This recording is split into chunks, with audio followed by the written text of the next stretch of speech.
আকাশের চাঁদ যখন উঠে তারাগুলি যদি জ্বলতে থাকে তাহলে চাঁদের সার্থকতা লাভ হয়।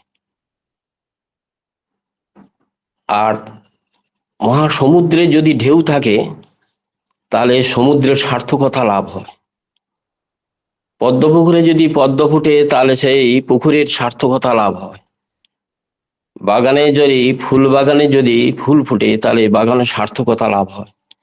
আজকের অনলাইনের মাধ্যমে ভক্তিমতী দাদা এবং মায়েরা আছেন, আজকে প্রভুর কথা, প্রভুর আস্বাদন করার জন্য আপনারা সবাই আছেন, তার আতুল চরণে প্রার্থনা করছেন, এখানে আমাদের সার্থকতা লাভ হয়েছে। আমি ভক্তদের চরণতলে বসে প্রভুর দিকে তাকিয়ে ইষ্ট প্রসঙ্গ আজকে বলবো। শুভ শ্রাবণ মাস, এই শ্রাবণ মাসে বড় মায়ের জন্ম মাস প্রত্যেকে উদযাপন করছেন। আচার্যদেব বলেছিলেন আমাদের কর্মী সম্মেলনে, সে কথা আপনারা জানেন। 11-12 তারিখ তিনি কর্মী সম্মেলনে কথা বলেছিলেন। বড় মার কথা বলেই তারপর ডিপি ওয়ার্কে যাবেন। বড় মা সেদিন বসে আছেন, ঠাকুরের পাশে সচরাচর কমই আসেন, তিনি চেয়ারখানা পাশে বসে আছেন। ঠাকুর ভক্তরা বিভিন্নভাবে নিবেদন করছেন এবং বলেই অনুমতি নিয়ে বাড়ি চলে যাচ্ছেন। হঠাৎ একটি গুরু ভাই এসে ঠাকুরকে বলছেন, ঠাকুর, আমার ছেলে খুব কষ্ট পাচ্ছে কয়েকদিন ধরে, আর কবিরাজ বলেছে পুরানো তেঁতুল দিয়ে ওকে মোদক তৈরি করে দেওয়ার জন্য, কিন্তু আমি তো কোথাও পাচ্ছি না এত পুরানো তেঁতুল। সঙ্গে সঙ্গে উপবিষ্ট বড় মা ছিলেন, বড় মা উঠে গেলেন। উঠে গিয়ে তিনি তার ঘর থেকে, রান্নাঘর থেকে তিনি পুরানো তেঁতুল নিয়ে ঠাকুরকে দিলেন। ঠাকুর আর কি খুশি, প্রচন্ড ভীষণ খুশি হলেন। এসে আমাদের বড় মা তপবন স্কুলের ঠিক পিছনে রত্নাচল বলে তখন ছিল, তপবন স্কুলে দেহঘর ধামে, তা কয়েকজন মা এসেই বড় মার কাছে কমপ্লেন করছে, এই রত্নাচলে যে মাটি থাকে তার বিরুদ্ধে কমপ্লেন করছে, কিছু অভিযোগ করছে। বড় মা কথাগুলি শুনলেন চুপচাপ করে। তারপরে তিনি চল দেখি বলেই তিনি হাঁটা আরম্ভ করলেন। তখন তপবন স্কুল হয়নি, গড়ে ওঠেনি। বড় মা চললেন রত্নাচলে। রত্নাচলে বাড়িতে গিয়ে পৌঁছাতে তারা দেখলো যে বড় মা এসছেন। তারা তার আতুল চরণে সবাই আভূমি প্রণাম করলেন। সমস্যার সমাধান হয়ে গেল। বড় মা আর কিছু বললেন না, আবার তিনি তাড়াতাড়ি করে আবার তিনি ফিরে চলে এলেন। এসে আমাদের বড় মা, তাকে নিয়ে কত ঘটনা ঠাকুরের জীবনে, ঠাকুরের কত ঘটনা যে তাকে নিয়ে জড়িয়ে রয়েছে তার শেষ নেই। বড় মা ঠাকুর একদিন বললেন সবাইকে যে আমার আজকে ভেড়ামারার সোনামুখী ডাল খেতে আমার খুব ভালো লাগে, কিন্তু ওটা ভাবনা জেলা হিমায়তপুর গ্রামে। এই ভেড়ামারার সোনামুখী ডাল ওখানে ছাড়া তো কোথাও পাওয়া যাবে না। ভক্তরা বড় মাকে এসে বললেন। বড় মা সেই ভেড়ামারার সোনামুখী ডাল পাবনার জেলা হিমায়তপুর গ্রামে পাওয়া যেত, তিনি এসে রান্না করলেন। এটা জানা যায় না বড় মা কি আসার সময় কি নিয়ে এসেছিলেন, তা সেটা জানা যায়নি, কিন্তু তিনি সেদিন রান্না করেছিলেন ঠাকুরের। তা আমরা তার কথা, তার গুণের কথা, তার মহিমার কথা, তার দিব্য জীবনের কথা লীলা শেষ করা যায় না। সকালে বসে আছেন ঠাকুর, প্রণাম বিনতি প্রার্থনা করার পরে আশ্রম কর্মীরা, মায়েরা এক পাল সবাই দল বেঁধে ঠাকুরের কাছে কমপ্লেন, অভিযোগ করছে। বলছেন যে ঠাকুর, এই আশ্রমে একটি বিড়াল থাকে, এই বিড়ালের উপদ্রবে আমরা কিছু রাখতে পারছি না, আমাদের শাক সবজি সমস্ত নষ্ট করে দিয়েছে, রান্নাঘরে ঢুকে তরকারিগুলো উলট পালট করে দিচ্ছে, তার এত উপদ্রব, কোনো কিছু রাখতে পারা যাচ্ছে না। ঠাকুর বললেন, বিড়ালটার কার জানিস? বলে আজ্ঞে হ্যাঁ জানি, স্বয়ং বড়মারই বিড়াল। তো তারা প্রত্যক্ষ না হলে পরোক্ষভাবে বড়মার বিরুদ্ধে যেন কমপ্লেন করছে, কার কাছে? না ঠাকুরের কাছে। ঠাকুর বলছেন তোরা এক কাজ কর, সবাই মিলে তাকে আদর করে তার গলায় ঘন্টা বাঁধিয়ে দে। বলছেন ঠাকুর আদর করবো কি? আশ্রম কর্মী মায়েরা বলছেন আদর করবো কি, ধরতে গেলে এত চিৎকার করে, এত চেঁচামেচি করে, আদর করা তো দূরের কথা, ধরতে পারা যায় না, এত চেঁচামেচি করে, যেমন তাকে যেন কে মারছে। আর এমন সময় তার চিৎকার শুনে বড় মা রান্নাঘর থেকে বেরিয়ে আসে, ভোগের ঘর থেকে। বড় মা যখন বেরিয়ে আসে, সে চিৎকার বন্ধ করে দেয়। বড় মা আগে আগে চলতে থাকে, সে বীর দপে নির্ভয়ে নির্ভাবনায় বড় মার পিছনে হেলে দুলে চলতে থাকে। একটা বিড়াল, সেও বুঝতে শিখেছে যে বড় মার সঙ্গে থাকলে নির্ভয়ে নির্ভাবনা ভাবে আমরা চলতে পারি। আমরা যদি এই বড় মার পূজা অর্পণ করি, অর্চনা করি, তার কথা বলি, তাহলে আমরাও নির্ভয়ে নির্ভাবনায় থাকতে পারবো। আসুন তাকে মিলে তার জড়ানো জীবনের কিছু অংশ করি। সেদিন পাবনা জেলা হিমায়তপুর গ্রামের কিছু ঘটনা বলি আপনাদের। ননীগোপাল চক্রবর্তী কথা শুনেছেন আপনারা। ননীরা প্রথমত লাইফে আসতে চাইছিল না, দীক্ষা নেওয়ার পরে অনেক দিন পরে তিনি ঠাকুর দর্শনে এসেছিলেন। ঠাকুরের প্রেমে পড়ে তিনি সারা জীবনই তিনি ঠাকুরের সঙ্গ করে জীবন কাটিয়ে দিয়েছিলেন। সেই ইতিহাস আপনারা অবগত আছেন। এই ননীদা কিছুদিন আশ্রমে ছিলেন, বেশ কয়েক বছর আছেন। হঠাৎ তিনি ঠাকুরকে বললেন, ঠাকুর আমি বাড়ি যাব, দিন 7-8 জন্য আমি বাড়ি যাব। ঠাকুর তাকে অনুমতি দিলেন, ননীদাকে অনুমতি দিলেন যে বাড়ি যান। ননীদা ঠাকুরকে প্রণাম করে ঠাকুরের অনুমতি নিয়ে বাড়ি ফিরলেন। বাড়িতে বিধবা মা থাকতো। ননীদা এসে দেখলেন তার বাগানের একটা কাঁঠাল গাছ আছে, তাতে প্রচুর কাঁঠাল হয়েছে। তার মধ্যে একটি কাঁঠাল একদম পরিপক্ক পাকা হয়ে গেছে এবং ফেটে গেছে, তাতে অনেক মৌমাছি, প্রজাপতি, ভোমরা সব লেগেছে, আর এত সুগন্ধ বিতরণ করছে। ননীদা দাঁড়িয়ে দাঁড়িয়ে ভাবছে, এই এই কাঁঠালটা যদি আমি ঠাকুরকে দিতে পারতাম, ঠাকুর নিশ্চয় ভীষণ ভীষণ খুশি হতেন। কিন্তু আমি তো 7 দিন 8 দিন পরে যাব, এই কাঁঠাল বা নিয়ে যাব কেমন করে? তাছাড়া এই কাঁঠাল হয়তো কালকেরই নষ্ট হয়ে যাবে, এই কাঁঠাল আর থাকবে না। ননীদা দেখলেন কাঁঠালটা বড় জোর আজকের আছে, কালকের দিনটা থাকবে, আর কালকের আর থাকবে না, আমি তো 7-8 দিন পরে যাব। মাকে এসে ননীদা বললেন।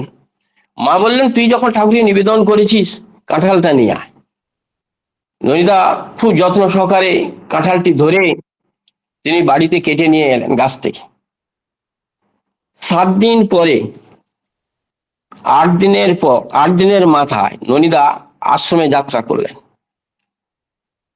আশ্রমে যাত্রা করে তিনি কাঁঠাল নিয়ে যাচ্ছেন, ভীষণ সুগন্ধ। তিনি নিয়ে গিয়ে ভাবলেন, এটাকে ঠাকুরকে দেখানোর দরকার, আমি একদম ভোগের ঘরে, বড়মার ঘরে চলে যাও। এই ননীদা কাঁঠাল নিয়ে ভোগের ঘরে গেলেন। আর ঠাকুর সেদিন ভোগরাগে বসেছেন। ঠাকুর ভোগরাগের পরে সঙ্গে সঙ্গে উঠে যায়, ভোগরাগ শেষ হলে। সেদিন আর উঠছে না ভোগরাগ থেকে, বড়মাও কিছু বলছে না, চুপ করে দাঁড়িয়ে আছে। ননীদা নিয়ে যাচ্ছে, হঠাৎ বড়মা বললেন, কে রে, ননী নাকি? বলে আজ্ঞে হ্যাঁ মা। একটাই কথা বললেন, কে রে, ননী নাকি? ননীদা বড়মাকে প্রণাম করে, ঠাকুর বসে আছেন ভোগের আগে, বড়মাকে কাঁঠালটা দিলেন। বড়মা কাঁঠালটা ছাড়িয়ে 3টা কোয়া বের করে ঠাকুরকে দিলেন। ঠাকুর খেলেন, খুব খুশি হলেন। সেদিনের পর্ব শেষ হয়ে গেল। পরের দিন ঠাকুর প্রার্থনা করে পরে ভক্তরা বসেছেন, তিনি আলাপ আলোচনায় ব্যস্ত, তামাক খাচ্ছেন।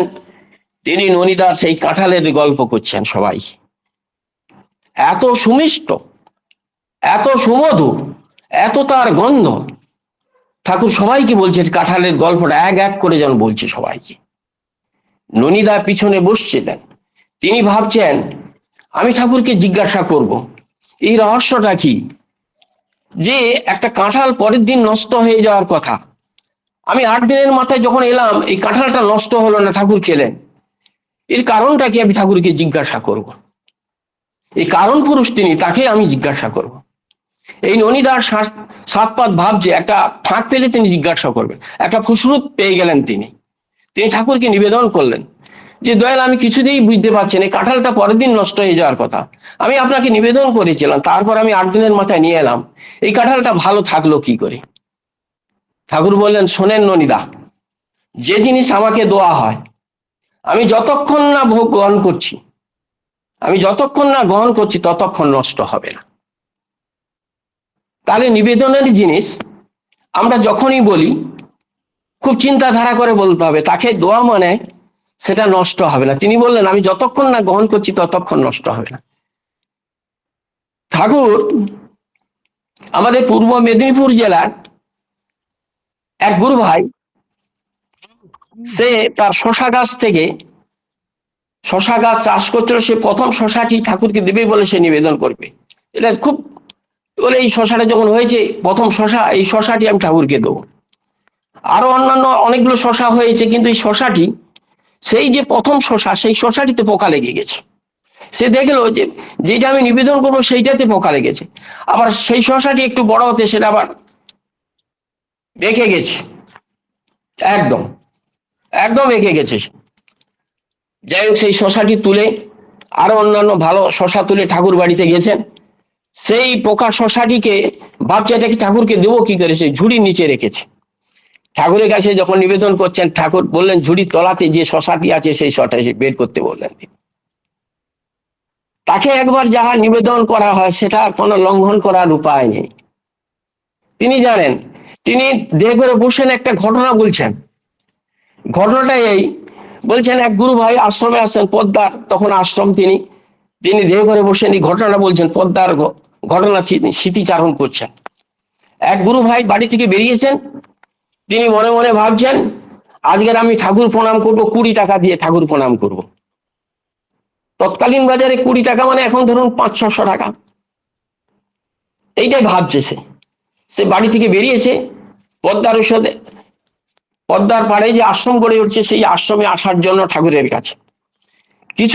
কিছু দূর আসার পরে সে ভাবছে যে না, আমার টাকার দরকার, আমি ঠাকুরকে 15 টাকা দেবো, 5 টাকা আমার দরকার।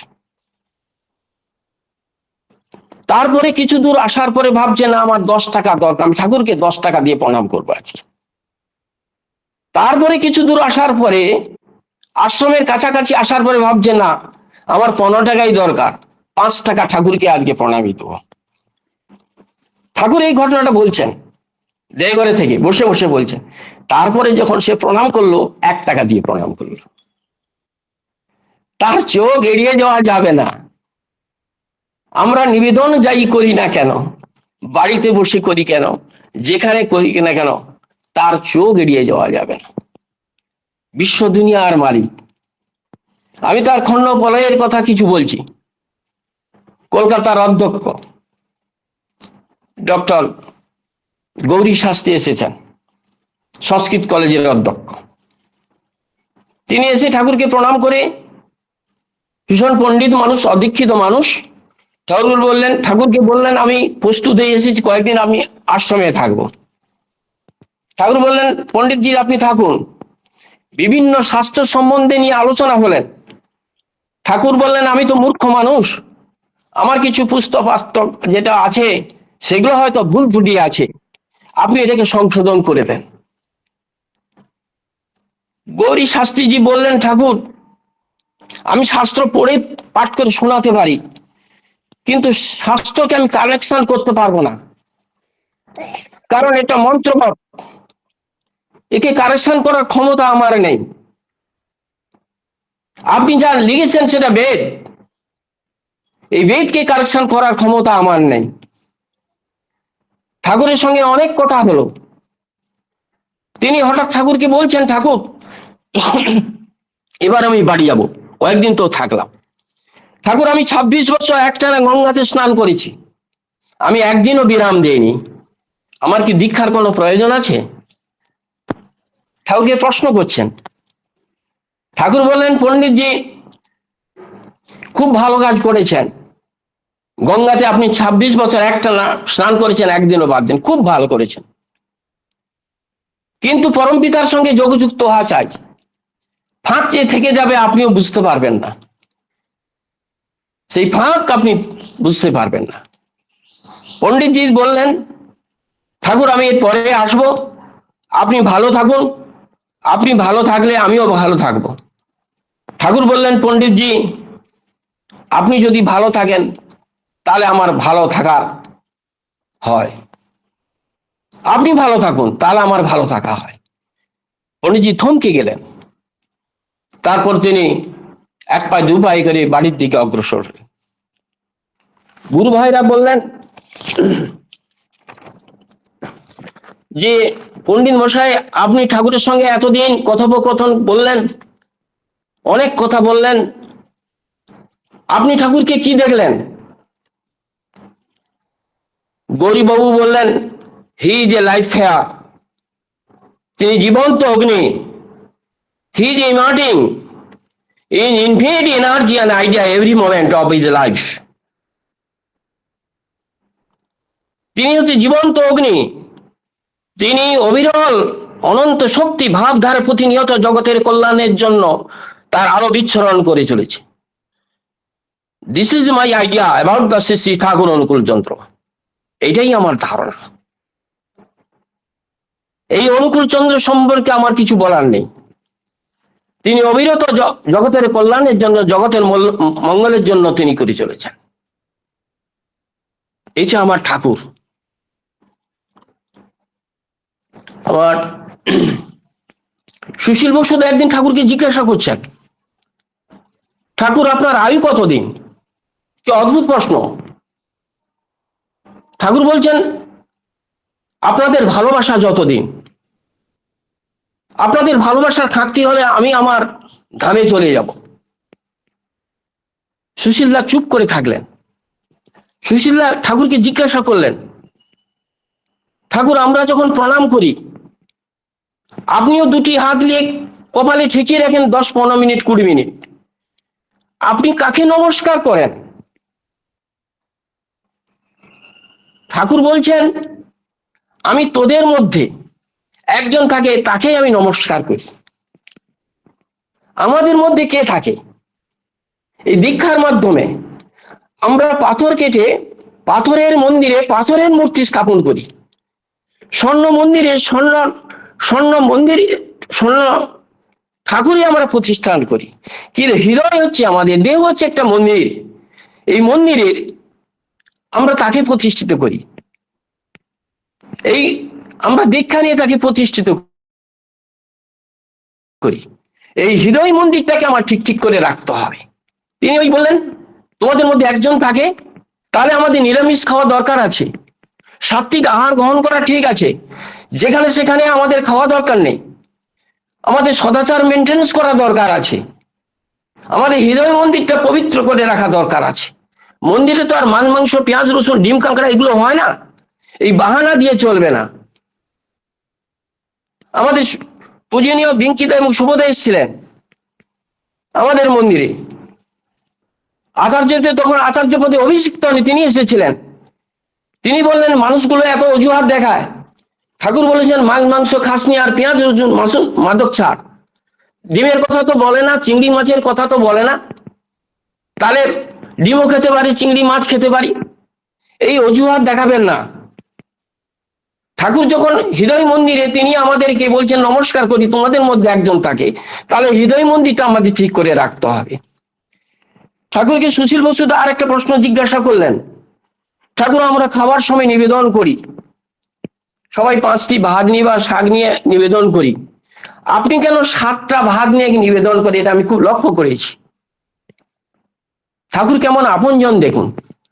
ঠাকুর বললেন, আমি 7টা ভাত নিয়ে নিবেদন করি ঠিকই, আমি 5টা ভাত পঞ্চ দেবতাকে নিবেদন করি।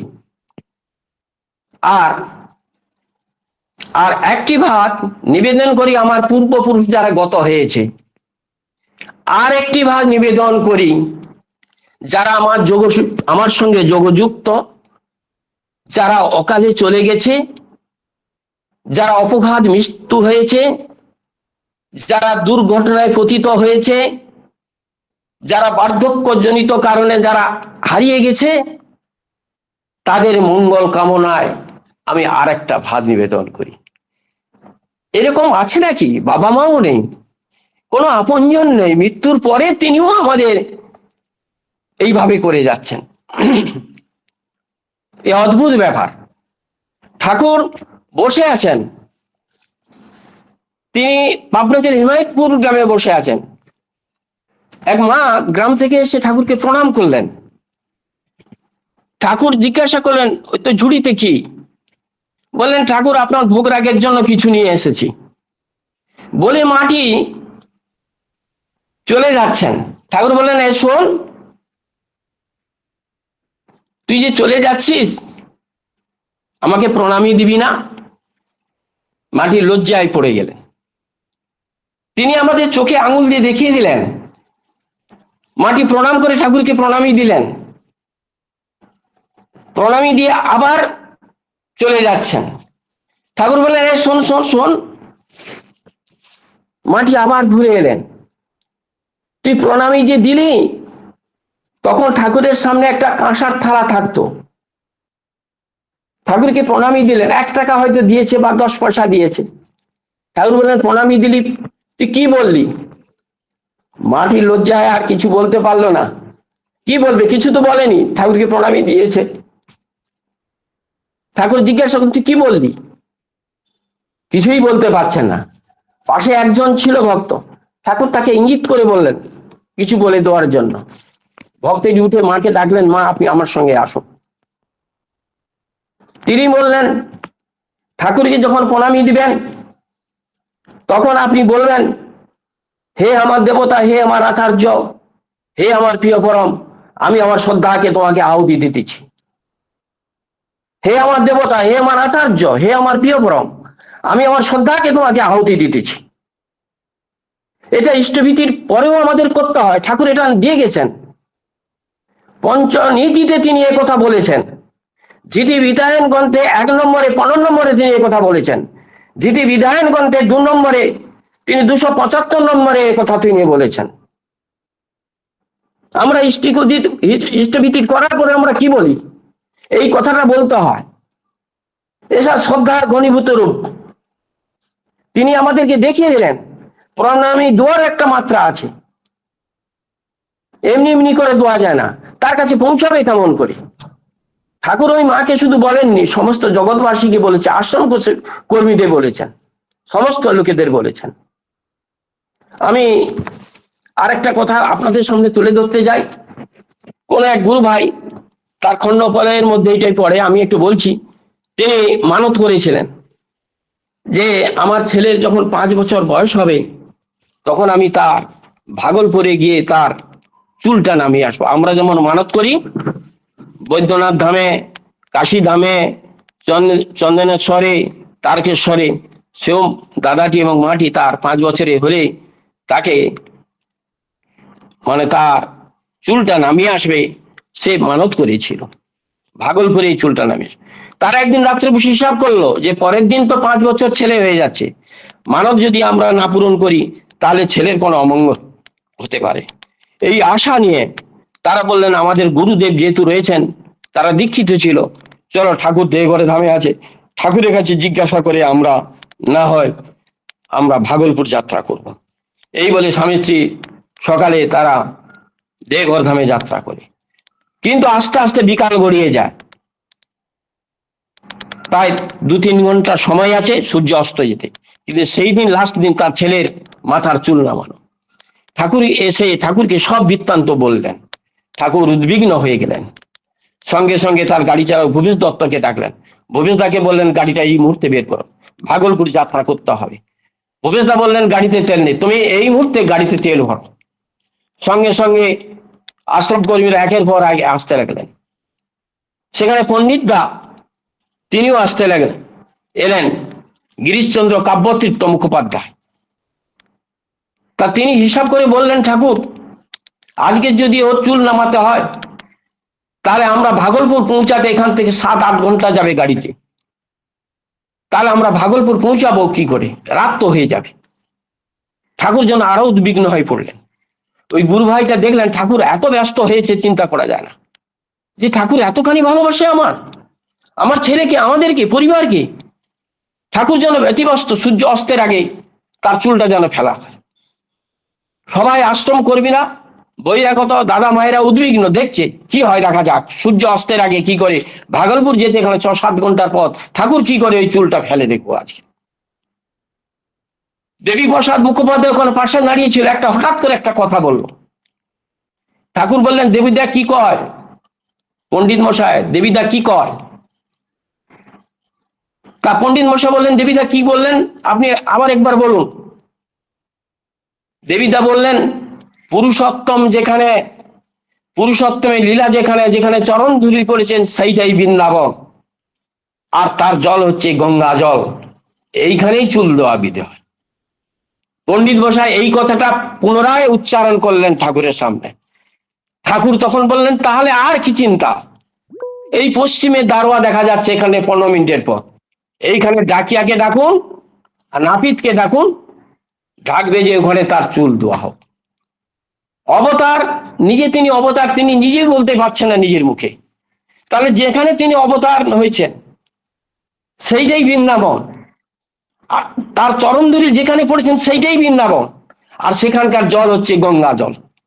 আমাদের কোনো তীর্থে যাওয়া দরকার নেই, কোনো বৃন্দাবনে যাওয়া দরকার নেই, ওইটাই আমাদের বৃন্দাবন।